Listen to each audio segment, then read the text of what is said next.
Assalamualaikum warahmatullahi wabarakatuh. Selamat datang kembali Sobat MNC Neuron Media Channel. Channelnya berbagi ilmu, tutorial, dan informasi-informasi terbaru terkait tentang pendidikan. Baiklah Sobat MNC, kali ini kita akan berbagi informasi yaitu terkait tentang KIP kuliah. Sebelum kita lanjut untuk mendaftarkan diri, ada baiknya kita akan memperkenalkan terlebih dahulu, yaitu apa aja sih kegunaan KIP kuliah? Apa sih itu KIP kuliah? Dan syaratnya apa aja sih untuk mendapatkan KIP kuliah?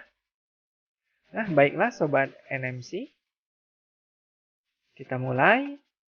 Apa sih itu PIP? PIP adalah bantuan berupa uang tunai, perluasan akses, dan kesempatan belajar dari pemerintah yang diberikan kepada peserta didik dan mahasiswa yang berasal dari keluarga miskin atau rentan miskin untuk membiayai pendidikan. Hal ini menjadi dasar komitmen pemerintah yang menempatkan akses pendidikan tinggi bagi seluruh masyarakat sebagai salah satu prioritas pembangunan. Nah, hal tersebut sudah tertuang dalam peraturan Permendikbud nomor 10 tahun 2020, yaitu tentang program Indonesia Pintar. Selanjutnya, apa sih kegunaan KIP kuliah? KIP kuliah akan menjamin keberlangsungan kuliah dengan pembebasan biaya kuliah di perguruan tinggi dan bantuan biaya hidup bulanan. Wah, keren sekali ya teman-teman. Tetapi tentunya harus memenuhi persyaratan ekonomi dan akademik. Nah, di tahun 2021 ini, pemerintah melalui Puslapdik, Kemdikbud, kembali akan menyalurkan bantuan untuk melanjutkan pendidikan tinggi, yaitu kepada 200.000 mahasiswa sebagai penerima KIP kuliah baru. Wah, keren banget ya teman-teman. Selain itu, pemerintah juga terus menjamin penyaluran KIP kuliah ongoing dan bidik misi ongoing sampai studi selesai. Baiklah Sobat NMC, sekarang kita akan membahas apa saja sih persyaratan penerima KIP kuliah. Nah, yang pertama adalah tamatan SMA dan SMK yang akan lulus pada tahun berjalan, yaitu tahun 2021 ini ya teman-teman. Dan atau lulus 2 tahun sebelumnya. Nah, jadi bagi teman-teman yang sudah lulus di 2 tahun sebelumnya, tetap bisa mendaftarkan diri untuk sebagai calon penerima KIP kuliah. Nah, yang kedua, memiliki potensi akademik baik, tetapi memiliki keterbatasan ekonomi yang didukung bukti dokumen yang sah. Di sini maksudnya teman-teman, anaknya pinter ya, tetapi ekonominya kurang mampu. Nah, buat teman-teman, jangan putus asa. Kamu tetap bisa kuliah, tetapi harus mempersiapkan bukti dokumen yang lengkap agar kamu layak menerima bantuan KIP kuliah. Nah, yang ketiga, yaitu lulus seleksi penerimaan mahasiswa baru melalui semua jalur masuk perguruan tinggi dan diterima di PTN atau PTS pada program studi yang telah terakreditasi. Selanjutnya, yaitu keterbatasan ekonomi calon penerima KIP kuliah dibuktikan dengan pertama, yaitu kepemilikan program bantuan pendidikan nasional dalam bentuk Kartu Indonesia Pintar. Yang kedua, berasal dari keluarga peserta program Keluarga Harapan atau PKH. Yang ketiga, pemegang Kartu Keluarga Sejahtera atau KKS. Dan yang keempat, mahasiswa dari panti sosial atau panti asuhan. Dan yang terakhir, yang kelima adalah mahasiswa dari keluarga yang masuk dalam desil kurang atau sama dengan kategori 4 pada data terpadu kesejahteraan sosial atau disebut dengan DTKS. Nah, jika calon penerima tidak memenuhi salah satu dari 5 kriteria tersebut, maka teman-teman masih bisa tetap mendaftar mengajukan KIP kuliah.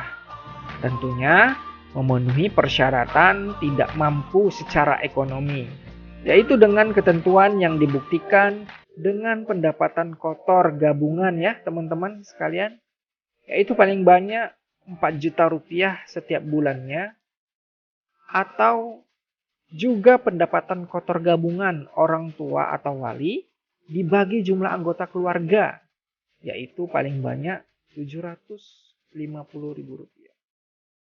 Lalu selanjutnya, keunggulan apa aja sih yang diterima sebagai penerima KIP kuliah?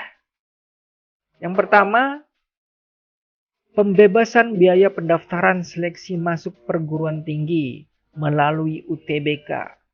Dan seleksi lainnya tentunya diusulkan oleh masing-masing panitia dan perguruan tinggi bagi siswa yang terdaftar di DTKS dan Kemensos. Nah, yang kedua, pembebasan biaya kuliah pendidikan yang dibayarkan langsung ke perguruan tinggi. Yang ketiga, bantuan biaya hidup ini dimulai pada tahun akademik 2021-2022 itu ditetapkan oleh Puslapdik, yaitu berdasarkan perhitungan besaran indeks harga lokal dari masing-masing wilayah perguruan tinggi. Baiklah, kemudian selanjutnya jangka waktu pemberian KIP kuliah ya teman-teman. Jadi untuk program reguler itu sarjana S1 maksimal 8 semester. Kemudian diploma 4 atau D4 maksimal 8 semester. Kemudian diploma 3 atau D3 maksimal 6 semester. Dan yang terakhir diploma 2 atau D2 maksimal 4 semester. Nah, untuk program profesi dokter maksimal 4 semester. Dokter gigi maksimal 4 semester. Dokter hewan maksimal 4 semester. Nurse maksimal 2 semester. Apoteker maksimal 2 semester. Dan guru maksimal 2 semester. Nah, baiklah Sobat NMC, sekarang kita akan membahas pendaftaran KIP kuliah. Nah, sebelum itu, kita harus mengetahui terlebih dahulu tanggal penting jadwal pendaftaran dan penutupan Kartu Indonesia Pintar kuliah di tahun 2021. Kegiatan pertama yaitu pendaftaran akun siswa KIP kuliah dibuka mulai tanggal 8 Februari 2021 dan ditutup pada tanggal 31 Oktober 2021. Kegiatan yang kedua yaitu SNMPTN dibuka mulai tanggal 14 Februari 2021 dan ditutup tanggal 23 Februari 2021. Dan yang ketiga adalah SNMPN, yaitu dibuka pada tanggal 12 Februari 2021 dan ditutup pada tanggal 18 Maret 2021. Nah, di keterangan, jadwal dapat berubah sewaktu-waktu. Selanjutnya, bagaimana sih tata cara pendaftaran KIP kuliah? Yang pertama, tata cara pendaftaran KIP kuliah untuk seluruh jalur masuk, yaitu SNMPTN, SBMPTN, SNMPN, SBMPN, dan Mandiri. Dilakukan secara online melalui laman KIP kuliah, yaitu kip-kuliah.kemdikbud.go.id. Yang kedua, pendaftaran juga dapat dilakukan secara mobile dengan terlebih dahulu mengunduh dan melakukan instalasi KIP Kuliah mobile apps berbasis Android di Play Store. Penerima KIP Kuliah ditetapkan oleh Puslapdik atas usulan perguruan tinggi setelah mahasiswa melakukan registrasi di perguruan tinggi. Nah, selanjutnya, pendaftaran akun KIP Kuliah itu dapat dilakukan dua cara. Yang pertama adalah siswa dapat mendaftarkan secara mandiri. Dan yang kedua, perguruan tinggi dapat mendaftarkan mahasiswa yang sudah diterima dan melakukan registrasi. Kemudian tahapan pendaftaran KIP Kuliah. Nah, di sini teman-teman kita nanti langsung saja praktek, yaitu dengan membuka laman kip-kuliah.kemdikbud.go.id. Dan selanjutnya, pada saat pendaftaran, siswa akan diminta memasukkan NIK, NISN, NPSN, dan alamat email yang aktif. Dan sistem KIP Kuliah selanjutnya akan melakukan validasi NIK, NISN, dan NPSN, serta kelayakan mendapatkan KIP Kuliah. Jika proses validasi berhasil, sistem KIP Kuliah selanjutnya akan mengirimkan nomor pendaftaran dan kode akses ke alamat email yang didaftarkan. Nah, baiklah teman-teman, langsung saja kita praktek. Kita buka aplikasi browser. Kemudian kita ketikkan situsnya kip-kuliah.kemdikbud.go.id. Enter. Nah, inilah tampilan awalnya, teman-teman. Kemudian langsung saja kita untuk mengklik daftar atau masuk. Nah, di sini langsung tampil nomor pendaftaran dan kode akses. Nah, perlu diketahui teman-teman, ini nomor pendaftaran dan kode akses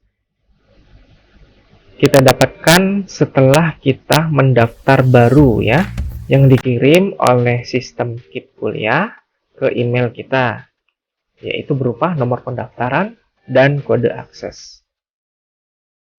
Dan kemudian selanjutnya kita masukkan nomor pendaftaran dan kode aksesnya. Sebelum ke tahap yang ini, kita mendaftar akun baru, yaitu dengan cara mengklik daftar baru. Nah, selanjutnya kita langsung saja masukkan nomor NIK kita, NISN, NPSN, dan email kita. Nah, jika teman-teman belum mengetahui NPSN sekolahnya berapa, silakan menghubungi sekolahnya. Kemudian email, ini adalah email yang aktif. Di sini hati-hati ya teman-teman, jangan salah mengetikkan email, karena nanti kita akan dirugikan karena salah dalam pengetikan email. Nah, di sini penting ya teman-teman, bahwasannya sistem KIP Kuliah itu merekomendasikan kita untuk menggunakan email Gmail ya. Pastikan email yang diketikkan sudah benar agar proses pengiriman informasi akun tidak terkendala. Nah, jika teman-teman sudah menginput ini semua, silakan klik proses selanjutnya. Saya hanya bisa menyampaikan sampai di sini karena ini tidak bisa diproses ya jika tidak diisi semua. Saya belum tahu kelanjutan seperti apa. Cuman saran buat untuk teman-teman semua agar menyiapkan dokumen-dokumen yang diperlukan yang sudah kita bahas sebelumnya. Nah, sesudah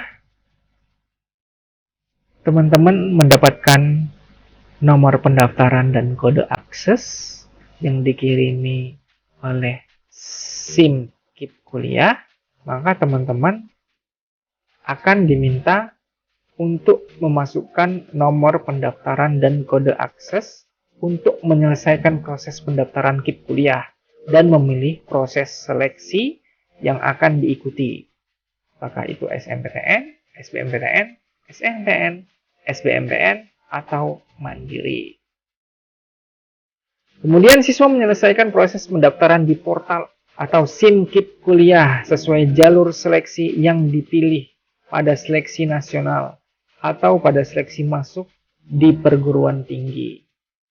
Kemudian bagi calon penerima KIP kuliah yang telah dinyatakan diterima di perguruan tinggi, dapat dilakukan verifikasi lebih lanjut oleh perguruan tinggi sebelum diusulkan sebagai calon mahasiswa penerima KIP kuliah. Jadi di sini teman-teman, perguruan tinggi akan melakukan verifikasi lebih lanjut ya. Apakah teman-teman dapat diusulkan sebagai calon mahasiswa penerima KIP kuliah. Baiklah, selanjutnya alur pendaftaran KIP kuliah. Nah ini ya teman-teman, alurnya yang kita sudah jelaskan tadi. Yang pertama, login ke laman terlebih dahulu, KIP kuliah, kemdikbud.go.id. Kemudian input NIK, NISN, NPSN, dan alamat email. Dan yang ketiga, validasi NISN dan NPSN oleh aplikasi SIM KIP kuliah. Kemudian yang keempat, siswa mendapat nomor pendaftaran dan kode akses.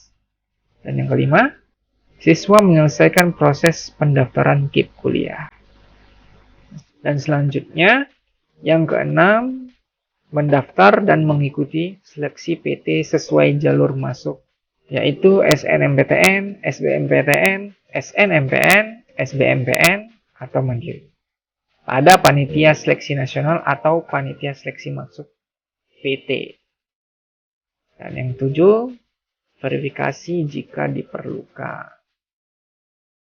Nah, jika teman-teman mengalami kesulitan pendaftaran KIP kuliah, teman-teman bisa memanfaatkan fasilitas informasi frequently asked question di laman SIM KIP kuliah.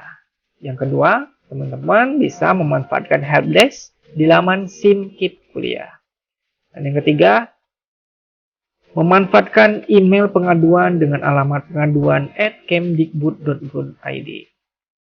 Yang keempat, manfaatkan sosial media resmi KIP kuliah dari Pusat Layanan Pembiayaan Pendidikan dengan Instagram puslapdik_dikbud. Dan yang terakhir, yang kelima, diskusikan dengan pengelola atau operator KIP kuliah di perguruan tinggi bagi mahasiswa yang telah diterima dan melakukan registrasi di perguruan tinggi. Baiklah Sobat EMC, terima kasih telah menyaksikan video ini. Semoga bermanfaat dengan apa yang telah diberikan. Dan jangan lupa untuk klik tombol subscribe, like, and share. Sekali lagi terima kasih. Assalamualaikum warahmatullahi wabarakatuh.